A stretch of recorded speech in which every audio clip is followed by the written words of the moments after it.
Sit back and throw one back with your pinkies in the air and a middle finger to the world. And join me, the eclectic gentleman Stephen Watts, as we look back on this day in professional wrestling history. But before we do, put that drink down, like, share, and subscribe, and give us a big old thumbs up. And now, without further ado, let's look back on this day in pro wrestling history. It is February 16th, and we're going to start off as we always do on a positive note.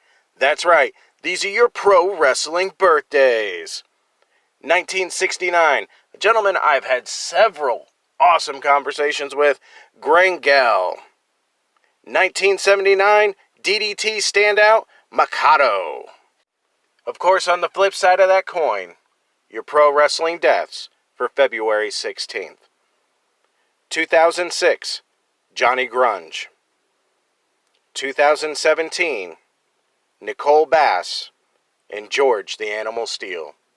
Alright, enough of the sad stuff. It's time to get to the meat and potatoes. That's right, your pro wrestling history highlights for February 16th. 1971, one of my favorite tag teams of all time, Jack and Jerry Briscoe, defeat the Infernos in Tampa, Florida to win the NWA Florida Tag Team titles. 1981, the WWF run a show in Madison Square Garden. WWF World Champion Bob Backlund versus Stan Hansen is ruled a draw when the referee decides that both men were bleeding too heavily to continue. Of course, they kept brawling anyways until security separates them. Setting up the hot return match next month. 1985, Bruno Sammartino ends his retirement, which lasted a little over 3 years, with his son David to defeat Paul Orndorff and Bobby Heenan. 1989, during a television taping in Hershey, Pennsylvania, the WWF taped Saturday night's main event, which would air March 11th on NBC, earning a 10.0 rating and helping to set up WrestleMania 5.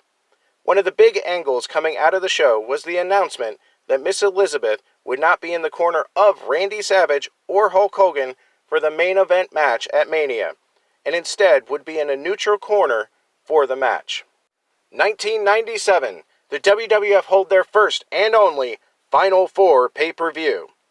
This show took on a new meaning 3 days earlier when Shawn Michaels vacated the WWF World Heavyweight Championship due to a knee injury and losing his smile.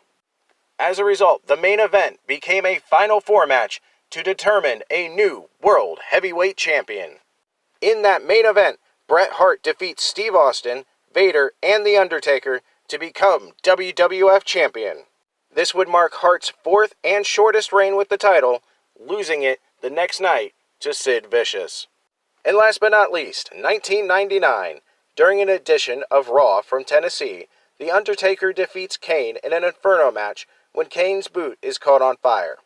After the match, Undertaker burned a toy bear in front of Vince McMahon, and McMahon breaks down in tears.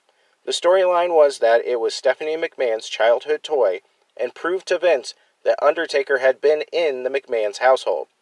This starts to become the higher power storyline, where it would be eventually revealed that McMahon was the higher power and had given the bear to The Undertaker. Those were your pro wrestling history highlights for February 16th. I'm the eclectic gentleman Stephen Watts, and we'll see you tomorrow.